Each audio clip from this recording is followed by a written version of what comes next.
What is up? This year, LA in a minute. Now I'm here in Glendale and one of the most important landmarks in aviation history. I'm talking about Grand Central Air Terminal. Before there was LAX, before there was Burbank, this was the first major commercial airport on the entire West Coast. Let's get into it. The airport that would become Glendale Central Air Terminal started with Leslie Brand, a Glendale visionary who saw aviation as the wave of the future. Brand lived on a wide swath of land on Mount Verdugo, from which he could see the Griffith Park Aerodrome's grass field.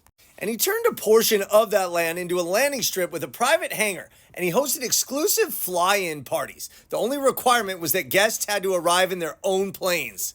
Plans were soon hatched by the attendees of these parties to establish an airport with commercial possibilities a little bit further down below his field.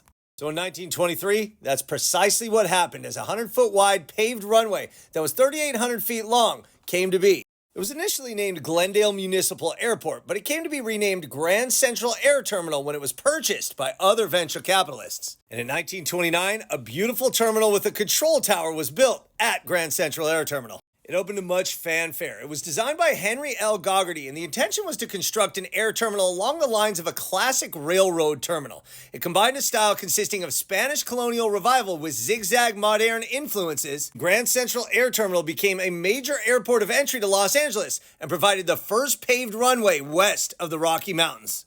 Grand Central became a hub for commercial aviation and innovation, drawing airlines like American Airlines and Transcontinental Air Transport, which became TWA.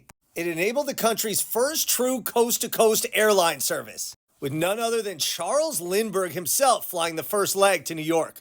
Aviation luminaries like Amelia Earhart, Howard Hughes, and Jack Northrop were all regulars at the airport. And pilot training flourished through the Curtiss Wright Technical Institute, which readied World War II pilots and mechanics and became the largest employer in the city of Glendale. The airport even played a part in early Hollywood, doubling as a set in classic films like Central Airport. By the mid-1940s, things had changed. Burbank's airport quickly eclipsed Grand Central for passenger travel, and after World War II, there was a fire at the airport. And furthermore, Glendale needed new roads, so part of the runway was torn up and turned into Grand Central Avenue. The writing was on the wall, and ultimately attempts to convert it to a municipal airport fell short, and on July 15, 1959, Grand Central Air Terminal closed for good. Walt Disney purchased a large portion of the land to establish a creative workshop for employees. Initially called WED Enterprises, the team came to be known as Walt Disney Imagineering, which has restored and maintained the property in its beautiful state today. So Grand Central Air Terminal is no longer an airport, but it is an important landmark, not just in aviation history,